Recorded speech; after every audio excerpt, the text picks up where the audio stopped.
You're listening to Why We Do What We Do.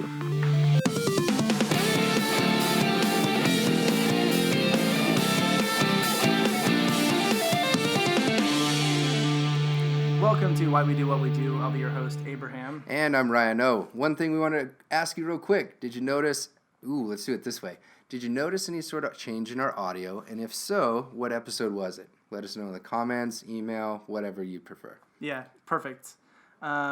Cool. And if you go back and you find a post after I've said that, then please let me know as well. But if you noticed, it would be pretty cool to know. And if you're lying, well, no. Then we have the perfect episode for you. Yes.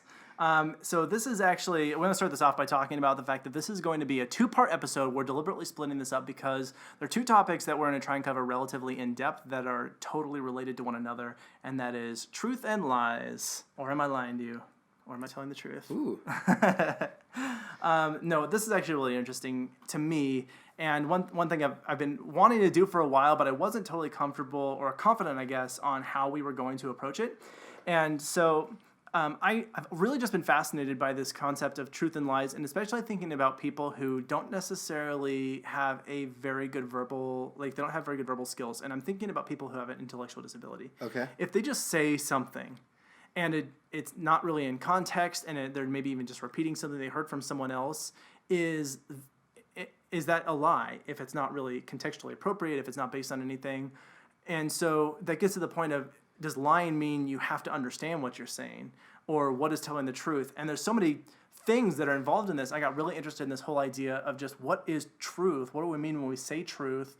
And what does all that mean? And I think I want to be really careful when we start that we're not just trying to say that, because we're going to talk about truth and we're going to deconstruct it in a way that makes it so it's not so black and white as you might think that truth really is. It's one of those things where we tackle, and it's just different from it seems very intuitive, and there's just more to it than that. And that's one of the things that we really try and do on this show, is to find these things where it seems like we already know what they mean, and maybe there's more to it than what we think is there. Yeah.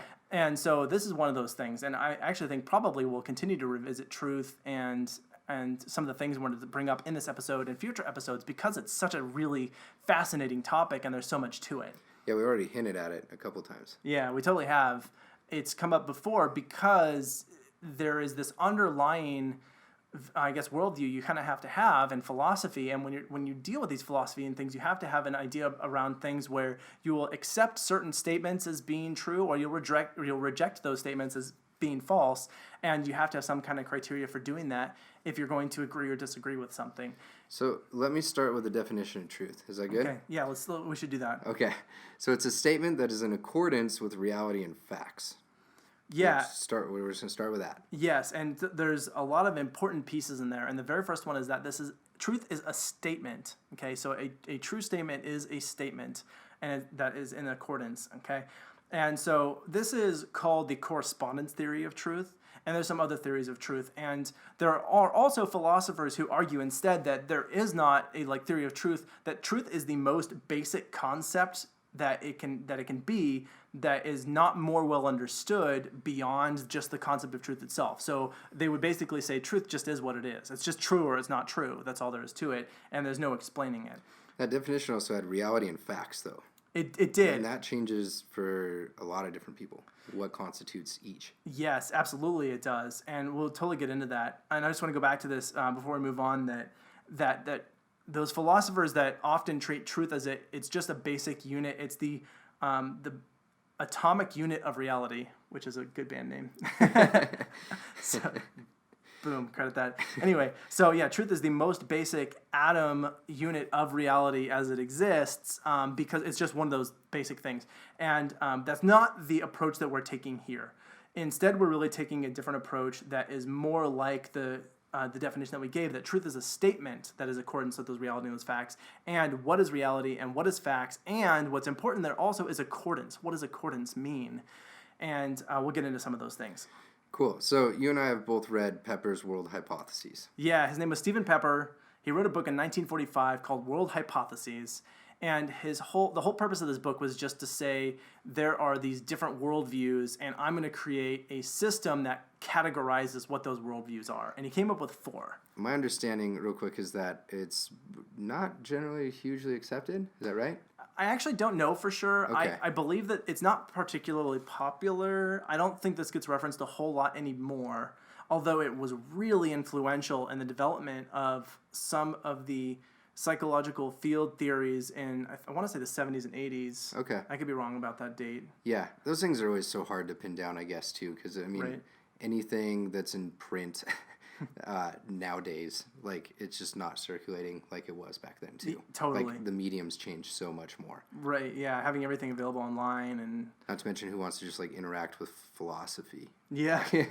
I mean, I get it. It's hard for me even to, like, sit down, and I enjoy it. Yeah, it can be dense stuff and difficult to really understand what they're even trying to say sometimes. So let's unpack Pepper and what he had to say. So there's a few different worldviews, right? Yeah, so he basically came up with 4, and we're going to talk about some others as well. And so really succinctly, one of the ones he called formism, and what the truth for someone who takes the formism approach is when our statement corresponds to things and events in the world. So if I'm holding an apple and I say this is an apple, and what the word apple means corresponds to all the things that I'm holding, then it's true. It's just a true statement, which is actually kind of similar to the idea that truth is just the most basic concept. Yeah. And so if I'm holding an apple, and am I holding an apple right now? No, you're holding a Starbucks cup. Oh, okay. So then what I said was not in correspondence with reality or the thing or event in the world, because my understanding and your understanding of the word apple is different from the thing I was holding. Nor are they a sponsor. No, nor are they a sponsor. Important point. I was holding a cup. We'll call it that. Okay, so that's the first one, formism. So the next one is mechanism, which I've also been told is very, very similar to this thing called elemental realism. Mm-hmm.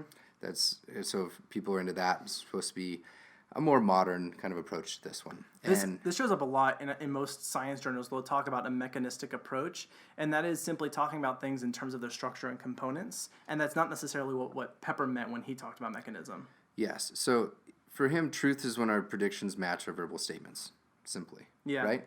So it's the idea that the world is organized in a particular way. If we know that order, then we can make statements about what will turn out given a particular order, and if they do turn out that way, then boom, true. So if I look at an apple, you, Abraham, say it's an apple, and then I say apple, and I know apple now. Was that a form of mechanism? It might be instead that if you pick a fruit that is red and crunchy and comes from a particular type of tree, that will be an apple, and then I go and I find that fruit, and it is indeed an apple, then you're like, called it, apple. Nailed it. Okay, perfect example. Okay. So that's the second one. The next one he talks about is a little bit weird. I kind of had a hard time wrapping my head around this one, but he calls it organicism. And the idea about this one is that truth is when you have a statement that makes sense when it fits inside of a coherent story. And coherence actually comes back to this idea of accordance, but we'll get to that later. So if I can have a narrative or a story about reality and all of the parts of that story make sense together, then that is true. And this exists a lot in the worldview of people who are very superstitious, people who embrace a lot of conspiracy theories, people who are very doubtful of scientific authority figures. I tend to see that they have this. They often have a story about what reality is, and as long as any information they have fits inside the narrative of that story, then it's true. And anything that doesn't fit inside the narrative of that story would not be true. Okay, cool. I think you summarized that one perfectly. Thanks. That's a hard one. The fourth one's contextualism. And with that one, we talk about truth occurs when statements produce some sort of effective outcome. So when it works for us, then truth has happened. Yeah, so if I say this is an apple, and then I take a bite out of it, and I'm like, oh, sweet, I got some nutritious food. And I'm like, so, okay, cool. That was a good, true statement because I was able to eat this apple. But if I say there's an apple, and then I take a bite out of it, and it's a rock, I'm like, nope, that was not true. Did not produce meaningful outcome. I have a broken tooth, not an apple. Yeah, and that's the one that we orient ourselves towards a little bit more, right? Certainly, I do less now than I used to because someone really pointed out you could do this in the exact opposite direction, where you can have statements about things that produce meaningful outcomes and they don't otherwise really make sense. And they don't really fit with other like philosophical assumptions that I have about the universe. Do you have an example of the apple on that? Going back to the apple, the infamous apple. So with the apple, it might be someone who says something like, "That is a gigantic crunchy grape," and I'm thinking about it and I'm like, well, it tastes like an apple, but it does meet what you said of it being a gigantic crunchy grape. So I guess I can't argue with it. Maybe that's not a really great example, but I think you can. I kind of feel you. Yeah. So you can just sort of twist it around. So it produces the outcome you want, but it doesn't really make sense with what you know about the world. Huh. And then there's another one that is sort of wrapped up in all of these a little bit, and maybe it exists on its own, but this idea of truth by agreement. Yes. And this is, a lot of philosophers have acknowledged that this is a pretty weak form of truth. So this is something where I've had some friends, who I'm not going to name, not that they ever listen to this podcast, but some friends who say things such as, "I believe in this because so many people can't believe in this and it be wrong." Yeah. And so I'm thinking, well, a lot of people believe the opposite of that. So if you switched over there, would you have the same view? Exactly. Right? So what's the number of people you have to need? Is it a ratio of people, or is it just a threshold of once you've got 1,000 people who agree, then we're solid this is truth? Because in that case, you're both right, and you both have opposite opinions about this. Yeah. So I can think of some things that we've argued about in the past that fall in that. Yeah. Between you and I. Exactly.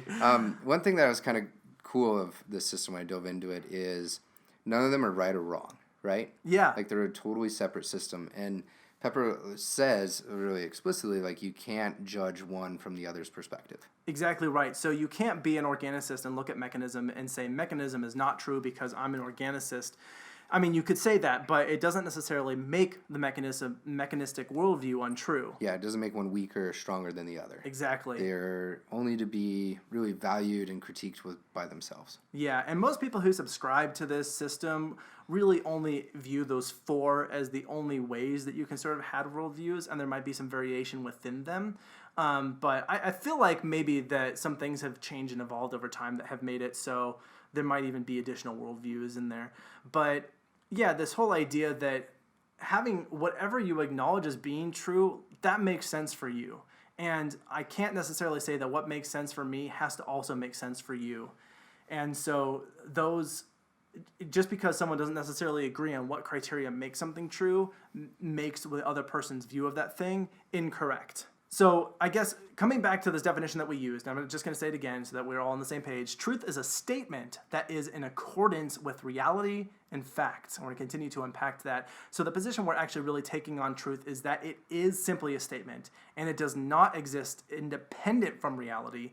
It is just words that exist inside of that reality, not outside of it. And there's someone I'm going to quote that gives a really, really great example of this. But before I do, to highlight my point, I'm going to ask you a series of questions just about things. So I can sort of show if it's a statement, then if I look at other things in the world, are they true outside of that statement? Mm-hmm. Okay? So is this table true? The table in front of us, like that we're recording the podcast on. Yep. Is this one true? No. I don't know. Why not? Yeah. Well, why? Because it's there. I see it. Okay, is the air true? And it holds our stuff, which is what I've been told the table does. Why does that make it true? I don't know. Can it just be a table? I mean, it could be, yeah. And there's no truth or false to it. You know, and maybe if it was a table that folded up and had some kind of magic compartment in it, maybe it would be a false table but that's a different criteria. And how about, is that thing that you can't see that I'm pointing to, is that true? I don't know. Okay. Yeah, and so if I'm unspecific about the thing I'm asking you about, so I believe in a thing. Is that thing true? I really don't think so. Okay. So what I'm getting at here is that things in and of themselves aren't true or false. They're just things. They just exist. And that it's only when we make statements about them that gives them some, treat them as if they could potentially have a true or false state of existence. And so I'm going to go ahead and read this quote that I just really, really love. And this completely sort of blew my mind when I heard it the first time. Ready? Go. Prepare for your mind to be blown. Okay, here it goes. We arrive at a different conclusion when we admit of only one reality, one universe, but not the universe of which we might speak if we could, but rather the universe of speaking itself, non-referential speaking. In a one universe system of this sort, admitting that what we say is true only if it corresponds to what we say does not present a problem. In the first place, there is nothing else to be used in making such an evaluation, and in the second, there really is no truth to be told. Truth, bear in mind, is a relation between two things in different domains of existence. In short, when existence is confined to only one domain, it is neither true or false. Truth is a two-universe concept. In a one-universe system, truth has no meaning. And so, end quote. Yeah. Love that quote. And so what I think she's saying there is that truth is a matter of learning a language that references the world around us, but that language still exists and still belongs to the same set of physical rules that guide the world around us and is not different from that. So what we're really saying when we talk about truth and when we're telling the truth is that truth is simply when we use that language consistent with our learning of that language and how others around it use that language, or how they might consider it false if it's inconsistent with how we use it. That brings that accordance back in. Exactly right. Yeah. So it's not that a statement is necessarily true or false, except in the sense that the people around us would hear it as being inconsistent or consistent with how our language is supposed to represent reality. Okay. So true, even the word truth doesn't necessarily have any meaning, and the word false doesn't necessarily have any meaning, except for you as an English speaker hearing when I say the words, when you hear the sounds come out of my mouth that have the sound true, that you have learned is associated with something, and false is associated with the opposite thing. But those words don't exist apart from the reality that we're around of us, or that is around us. They just exist within that same reality. And so no statement is necessarily true or false because it's just a statement. And a statement can't be true or false. It just is. It's just the vibration of words in the air. Yeah. And the vibration of words in the air can't be true or false. They're just vibrations of words in the air. So let's bring this back in. Okay. So So we really meta. We went Yeah. way up in outer space, and we need to come back down. Yeah. Okay. So as I said, when we're speaking about whether or not someone's being truthful or false, it really just has to do with whether or not they're using their language consistent with how we've learned it. Because let's say, for example, you've learned to call this an apple, and I've learned to call this a cup. Okay. And so people who can't obviously see because they're not here, I'm holding a cup in my hand. And so if I say, is this an apple? And you say yes, you're telling the truth as far as what you know to be true. Yep. Because that's what you've learned. And if I say, no, this is a cup, I'm now telling the truth, but it's not actually inconsistent with what you have learned. It's just different, right? Sounds like this could be useful in a lot of areas of life. Yeah, well, there's a lot of ways that this ties in. And so let's get into when we're actually talking about under what circumstances are we telling the truth. So now that we have sort of set apart what truth is in this way, and we acknowledge that we use this criteria of true or false, knowing that true or false isn't real, and it can't exist apart from reality itself, then we can now turn to other discussions, just keeping that in mind. So we're going to talk about truth and how we use it, and just know that it does not exist apart from reality. It doesn't necessarily mean that a statement is definitively true or false. All right, well, we'll see where we can go with this. Okay. This is not, I've not read as much Hayes in the past few years. Yeah, so most of the time, since you mentioned this, since we're using our language and it's consistent in the way we learned our language, Right. we're telling the truth, right? Yeah. Now, there's this perception, I know even you and I would argue a little bit different between it. You'd say that people really don't lie that much. I know on the other end, people think that people lie all the time. Sure. Right? And sure, there's going to be those people on the fringe of both. I Yeah. would say personally that I think people lie more than they think, but when we look at a percentage of the words that we're talking about and these kind of like deliberate lies, like they're not that often, really. But your point was really here, I guess the point is that we don't lie nearly as much as we probably think we do. Yeah, and maybe as much as people might think that other people do. And because, especially if you think about it, if our way of speaking is to reference the world around us, if we couldn't rely on that to work, then our language would, I predict that our language would just collapse on itself. Because there'd be anything that anybody said we wouldn't be able to use for anything. We couldn't infer any meaning from it because we would never know whether or not they were actually using it in a way that was consistent with it. It'd be like speaking to someone in a different language altogether. Sounds like this is a very useful thing to think about when you're looking at politics or thinking about politics or looking at like where different parties swing and where they believe, right? As like what should be set up for the country. Well, not that one's right or the other, right? But they are speaking from the way in which they've kind of been taught. Yeah. And realizing that perspective is a very important first step. Yeah, and I think it's kind of funny to point out that when we start talking about lying, we'll really be bringing in a lot of politics and where that starts to exist. Fake news. Yeah, it's pretty funny. So, yeah, the final point, I think, on telling the truth and when we're telling the truth and all of that is the fact that telling the truth is pretty easy. At least it should seem really easy to us because it's what we're going to learn first. You really have to be able to use your language effectively in order for it to be true, and then you might start to deviate from that. And therefore, lying is learned and actually really has to happen only second to being able to tell the truth first.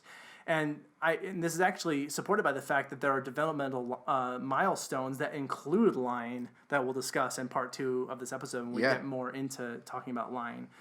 But again, telling the truth is easy, so you're really going to do it most of the time. You don't walk into a grocery store and you just walk up to the cashier and hand them something that clearly costs $5. And you're like, this was free. That's not going to get you anywhere. But it might. Who knows? Yeah. So there's another perspective here, and it's that we often use this true or false to try to identify like when people have done something right or wrong. Yeah, and right and wrong has its own relation to this idea of true and false, but let's just go with the idea that we can culturally agree on things that are right and wrong. And it certainly... We just all agree on the right morals. Let's just make that assumption. No, that's not what I'm saying. I know, I get you. Yeah. I just said to make that. That there is a right and wrong, not what they are. Okay, but yeah, that it can be useful to look at truth, especially when we're trying to identify when are people doing things that are inappropriate or quote-unquote wrong, right? And so what are some examples you can think of with this? So the judicial system jumps up, is the first thing. Yeah, totally. It's a heavy place to talk about these sort of things. It actually reminds me, I really want to do an episode on the lie detector. Matter of fact, we could either do that inside of the lying episode or do a whole episode on the lie detector itself because it's got a lot of history and it's pretty interesting to talk about. Okay. We'll at least mention it in there. So, a criminal can admit, plea, guilty, not guilty. There's all sorts of things that can go on there, right? The degree to which the evidence suggests it was true or not, that they did or did not do the thing that they said that they did or they didn't do. Or being accused of doing, yeah. Yeah, exactly, yeah, accused. I should have used that word much sooner. It's a very important one. Allegation. Yeah, so it's certainly important, when we're looking at these court cases and trying to identify whether or not the person who's on the stand or the person who's entering their plea is telling the truth about what they have done and what their role in the situation was and telling all of the information that needs to be told. And if we were to just discard this idea of truth, then it might be really difficult to try and solve some of these crimes. So I'm just trying to point to the fact that I understand where this is really useful inside of our culture. And I think another one that's really important is, again, bringing this idea of politics, is when you have an elected official who spreads information, and by information I mean in this case language or statements, that is inconsistent with the other facts, that is to say, other language and statements that we have about that information, that can be really profoundly damaging. And that gets into that more of the idea of lying, but it's useful to try and look at truth and say, is it important for our leaders and our politicians to be truthful? And if so, why? And how do we evaluate that? This focus on, again, even looking at these areas where it's useful to look at truth can actually become problematic. Yeah, so one thing that comes to mind is like you could be so into this pursuit of quote unquote truth, right?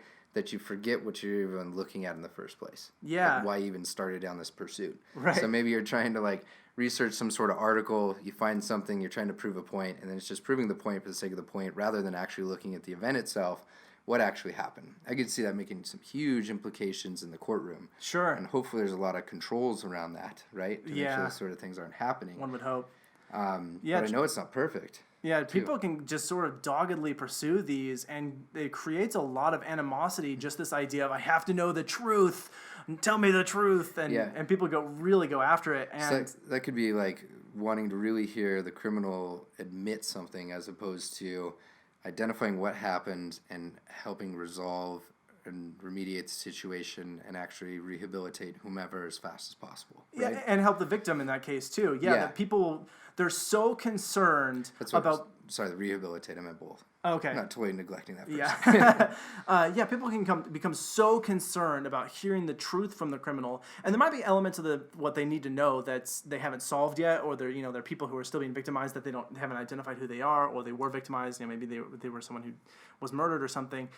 And in those cases, it's really important. But it might be the case that they're so concerned with getting this person to admit the truth that everything else becomes less important, and that all they care about is finding the truth. And as soon as they get the truth, then people treat this as in, okay, it's okay now. We've got them to at least admit it. We can go on with our lives. And that doesn't at all change the fact that the event happened. It doesn't, the people will become focused on that as opposed to, how do we prevent this from ever happening again? Mm-hmm. How do we help this family or this person that was victimized by this? It's just, we got the truth. I can go home now. My job is done. And not to say that that's how it always is handled, but I've certainly have seen and been in situations where people are so concerned about the truth that they forget about what's practical and what's, really important in those situations. So what are other uses of truth?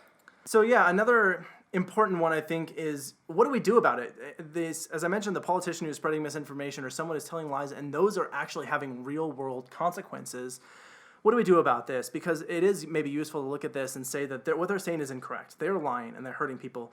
And I actually think, and I don't want to upset people here, and I know I'm going to, and I'm sorry in advance, but I kind of think it's really just not useful to get upset about the fact that they're lying, and that acknowledge the fact that just telling the truth a lot of times isn't going to change the problem. It's not going to change the effect of what they have done in some of these cases. In a lot of cases it will, especially when it's just the language around it, right? But just getting upset about the fact that they're telling a lie, I don't really think that that's useful. The language is just something that they did. They told something that doesn't correspond. It doesn't have that correspondence we talked about. So what you're saying is all the other actions that go into it and all those other things, those things really matter. Yeah, and even you can treat that statement that they made, that's just another action, and that had a problematic effect. And it's not the fact that they lied, it's the fact that they did something that hurt someone else or had this inappropriate outcome elsewhere. It doesn't have any special meaning to it that it was true or false. It might even be the case that they say something that's true, and that has an even worse effect than having said something that was false. Yeah. Or you might say something that was true that has a bad effect, and saying something false would have had a good effect. And so it's like getting hung up on the truth-lie aspect of this. It's not necessarily, I think, all that useful a lot of the time, and instead just look at what were the actual outcomes of this. And for myself, I've really found that I have become, I don't really care all that much. If people say, they tell me something and there was a lie and it didn't really affect me, I'm like, okay, whatever. Yeah. Like, I guess you felt the need to tell me a lie. Okay, that's fine. It's a hard place to sit, though. It is a hard place to sit, and it's a hard place, I think, to try and tell other people that, like, that's where I want to be. I like being in a place where I don't really care if people lie to me, as long as it's not really having an adverse consequence. Now, if you're to do something like tell me the wrong directions to get here and I go to the wrong place, again, I'm not mad that you lied. I'm mad that you wasted my time and you sent me to the wrong place. And if you had told me the truth and I ended up at the wrong place because you had the wrong information, then should I be less upset about that because you did it with quote unquote good intentions? You know what I mean? Yeah. And so in that case, I'm less likely to be mad at all. So, okay. We'll get into this more next time when we get to the second part of this episode. But I guess what I'm just trying to say is that truth isn't always the only and most important way to go. But let's go ahead and get into getting people to tell the truth, which might be important to some. And this will be the last section before we wrap up this one. Okay? So I think, getting back on my point of the actual outcomes and consequences of what people say and do, the main goal should just be to have people make humane decisions and do the thing that has the best outcome. Sounds very simple. Yeah. And so, I agree. Simple at heart. Yeah. Hard to do. I would love to put a dent in the universe by teaching people everywhere just to do that. Right.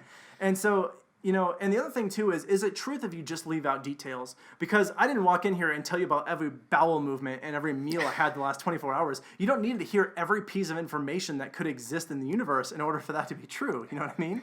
The point is just to make the best decisions that's going to have the best outcome for myself and for others, right? And so when are people most likely to tell the truth? I think there's a few circumstances, right? So one of the times they're likely to be telling the truth is when they're in a context in which telling the truth is very important. Yeah. So you're in the courtroom. You should probably be telling the truth, and you're probably likely to tell the truth there, right? And less telling the truth is just going to get you in trouble. And there's not anything to say that what you're saying is incorrect. So in the presence of parents or other significant others or loved ones or your boss. Yeah. All those sort of situations, right? Yeah, you're most likely to tell the truth when you are around someone that you trust, when there is some kind of incentive to tell the truth, when it's easy and when it's safe, or any combination of those things, right? So, and we also are likely to tell the truth in circumstances that are promoting and incentivizing telling the truth, and that's just the default. For example, I might have a secret that's really important to me, but maybe I end up in a situation where I'm around a stranger who doesn't know anything else about me, but I tell them all about that secret. And you might say, why would you tell a complete stranger? And I'm just going to say, the stranger just happens to be a doctor I'm going to see. Yeah. And so this is maybe a medical issue, right?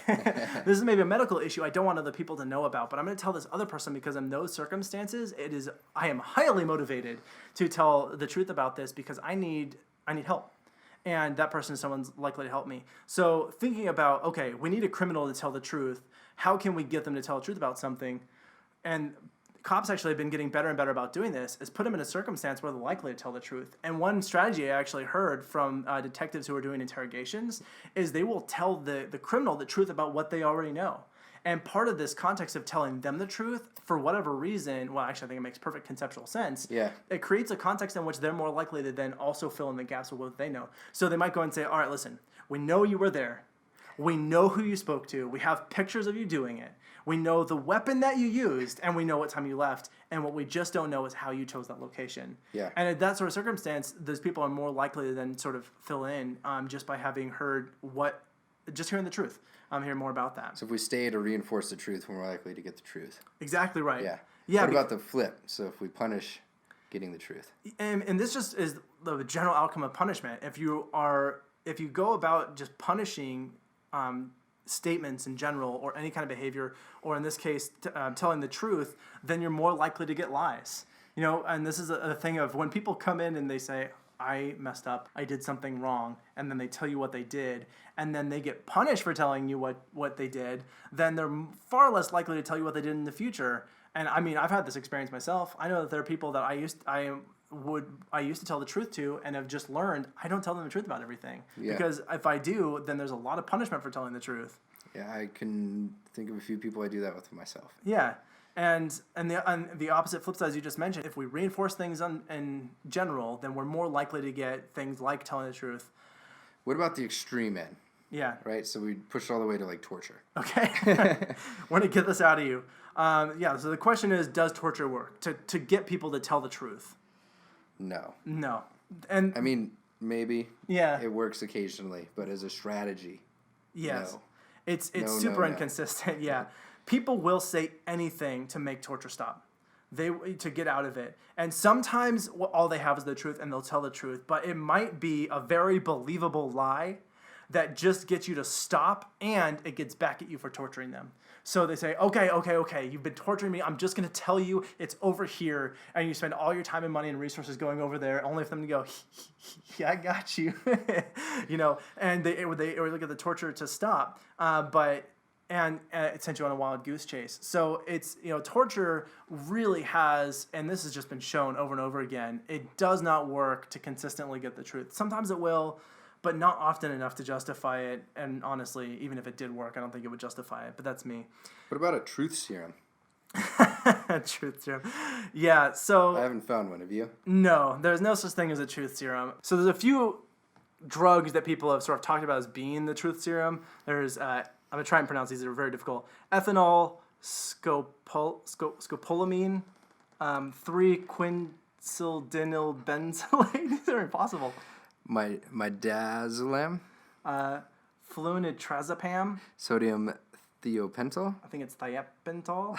And amobarbital. You clearly just found where the line in our professional vocabularies is at. Yeah, way extended. Okay, so anyway, these are some drugs that are sometimes regarded as being truth serum, and really all they do is they create a state for the persons. They put you in a state, a drug-induced state, where you just are very loopy, you're kind of out of touch, you're intoxicated, and you just aren't really attending to all the things that are going on because you're kind of messed up from these drugs. Yeah. Now, what that means is what really happens in these situations is you're just as likely to get total nonsense. And by nonsense, I mean it sounds like words, like it sounds like they're telling you something, but is not even remotely true as you are an actual true statement. Cool. Yeah, there's no way to drug induce truth in somebody that we've found so far. Okay, so that mostly wraps up what we wanted to talk about in terms of truth. And so let's just hit some of these take-home points really quick. So yeah, the biggest thing that we hit on is it's not a representation of reality. It's all language-based. It has to do with how you were taught about it. You can have different views on those sort of things, right? Yeah. And really, you can only kind of critique it within the worldview that you have yourself. Yes, exactly. Taking it and critiquing someone else's from your worldview, it's not going to get you anywhere. And it's just a statement, and it's just a statement that exists inside of reality. So it can't specify whether or not reality is a certain way because it's just words. Yeah. So and truth is in the eye of the beholder. Yes, right? it is. Yeah, truth is in or eye or ear maybe of the beholder. Maybe you're reading it, so I don't know. Yeah. But yeah, you're absolutely right. That truth is sort of how it gets interpreted. And then also, at least I don't, and I think in general, we don't necessarily get upset at a lack of truth, and we can even really get upset at an abundance of truth, when there's too much truth-telling. When we hear people who just tell us everything all the time about everything they're doing, all the times our reaction to that is just stop. I don't need to hear it. I don't want to know. Just please stop. So instead, we should really be more concerned with the actions and the effects of those actions, and not so much the fact that it's either truth or it's falsehood.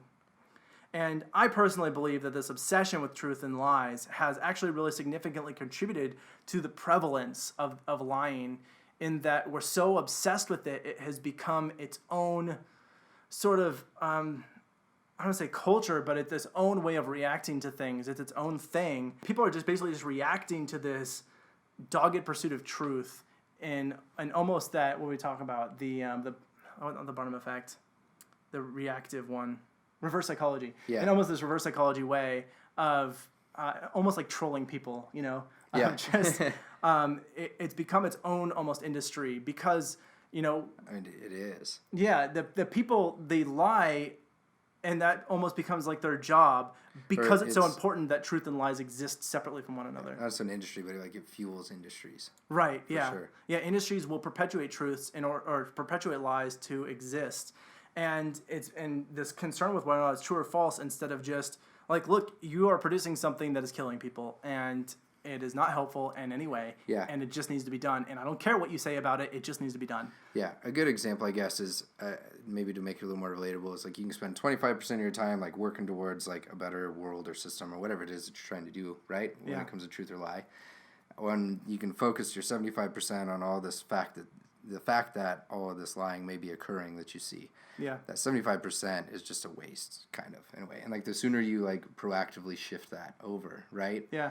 The sooner you can start to like move forward and like things are a little bit better. So what you're getting at? Yeah. It's very much so.